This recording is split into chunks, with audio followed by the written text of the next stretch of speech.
We continue to follow the latest out of Brooklyn, New York, where singer R. Kelly's sex trafficking trial enters week 2. A second accuser, identified as Jane Doe or Zell, took the stand and testified that Kelly sexually abused her on his tour bus and in hotel rooms when she was still in high school and an aspiring singer. She also accused the singer of beating her with a shoe and infecting her with herpes without disclosing that he had the STD. Her testimony comes days after the state's first accuser shared she was just 16 when Kelly began sexually abusing her. Kelly has denied all allegations against him. My next guest has spent the last 20 years reporting on the disgraced singer and broke the first story out of Chicago when allegations first emerged. Journalist Jim DeRogatis, co-host of the show Sound Opinions and author of the book Soulless, The Case Against R. Kelly. Glad to have you on the show, sir. Sure, Yodit.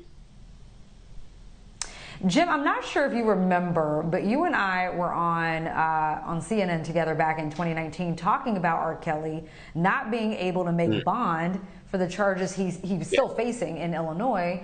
And here we are, more than 2 years later, discussing his federal trial. Now, I know you've been following the trial closely, so let me get your thoughts on the latest events in court today. Well, it was horrifying testimony from this young woman who said, Yodit, there's no way to talk about it discreetly. Among the things Kelly made this minor do is, while he videotaped her, smear excrement on her face.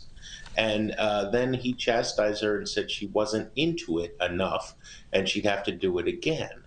I think her testimony and the testimony last week of Jerhonda Pace, is being intertwined in a story that the federal government is telling with 3 of Kelly's enablers who testified in between.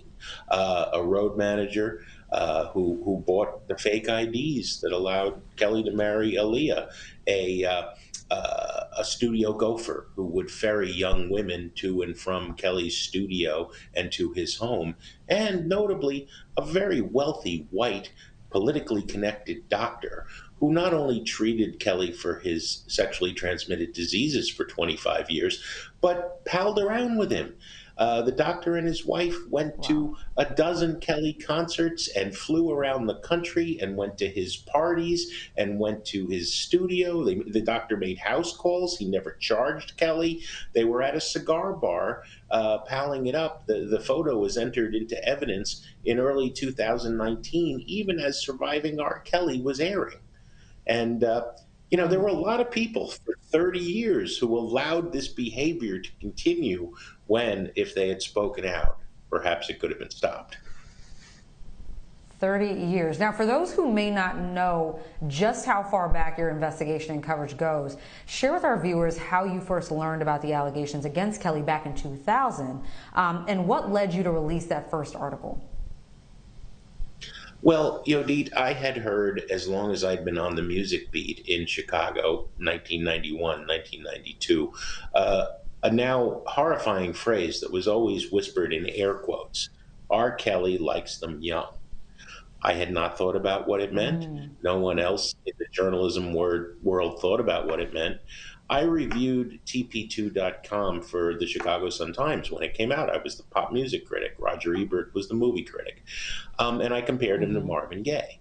But I said that the greats of soul and R&B, Marvin Gaye, Al Green, Prince, had a way of balancing the hot and horny Saturday night with the prayer of Sunday morning. And with Kelly, it was jarring, the dichotomy. And I got a fax that said, Mr. DeRogatis, you compared R. Kelly to Marvin Gaye. Marvin had his problems. They were nothing like Robert's. Robert's problem is young girls. There was a level of specificity and detail mentioning the first civil lawsuit that no one had ever reported. It was filed in 1996 by a young woman who, as a high school sophomore, Kelly began sexual contact with her. She later became one of Aaliyah's backing singers and one of Aaliyah's best friends. And Kelly made his way through that entire circle of teenagers who were singing for Aaliyah and all of this young woman's friends. And I reported that story. I reported for the first time, documents that I saw that no one else had. They'd been sealed by the court about the Aaliyah marriage and other accusations that came to me and my partner Abdin Palish during 6 weeks of the most intense reporting I ever did.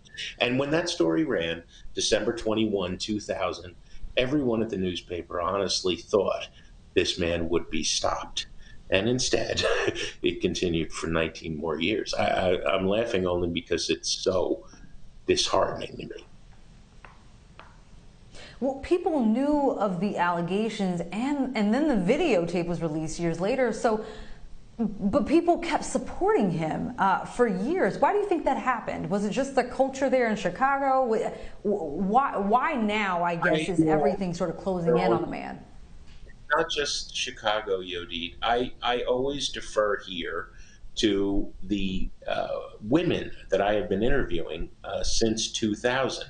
And I have heard hundreds of times, nobody matters less in our society than young black girls.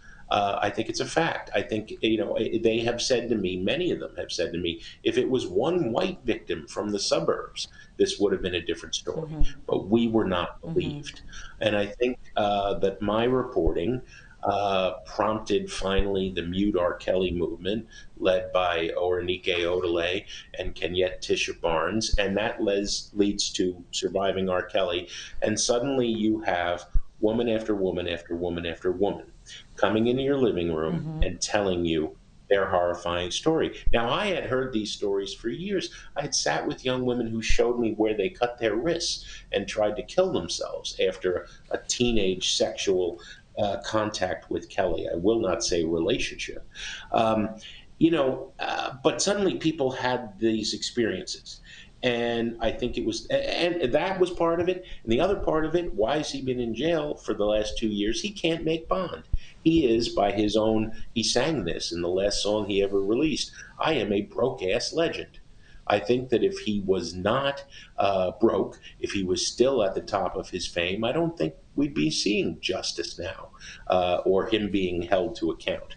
It's only that he can't afford the legal clout and according to the federal indictments, the bribery, the witness tampering, the threats mm-hmm. that got him off in 2008 in a travesty of justice, because a lot of young women have been hurt between that acquittal in 2008 and his arrest in 2019. So in covering Kelly, you spoke to countless accusers who've lodged allegations for years, which has led to Kelly finally having to face these allegations head on. Have you heard any of the details in court so far that have surprised you? Well, I had traded emails and texts with Jerhonda Johnson at the time, Jerhonda Pace, for years. It took that young woman years to decide to tell her story on the record. I do not know who Jane Doe, the second victim who testified today, is. There are 20 mm-hmm. Jane Does and 2 John Does in the New York case. I can only identify by the stories, and having interviewed them, 10.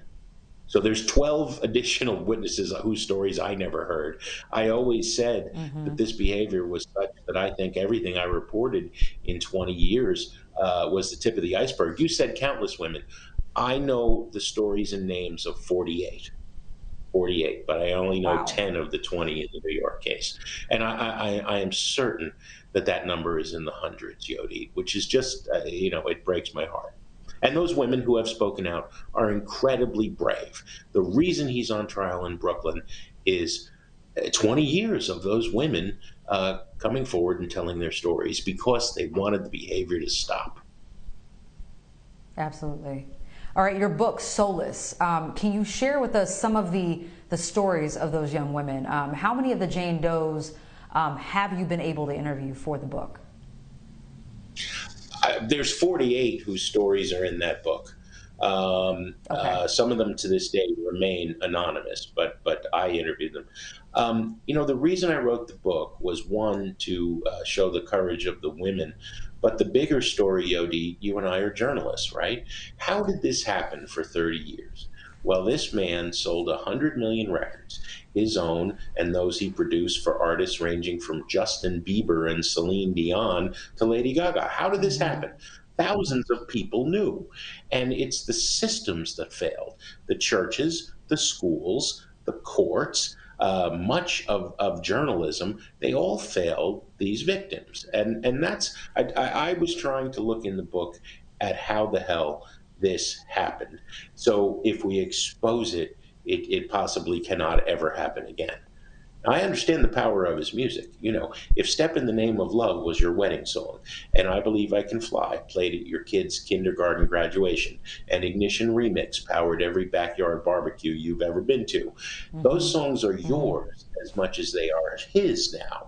But, you know, to have given him a pass and not held him accountable for the damage he did in the black community. And of the 48 women whose stories I know, 47 of them are African American, and one of them is a Latina. I mean, they're all women of color. Wow. Well, Jim, hope to have you back. I know this trial is supposed to last at least a month, so we're just now Yeah. getting started in week 2, day 4 of trial. Hope to have you back again. Journalist Jim DeRogatis, thank you so much for your time, sir. Next, our Innocence Project series and the story of a man who spent 5 years in prison after being wrongfully convicted. What he's doing now and his dream to help others.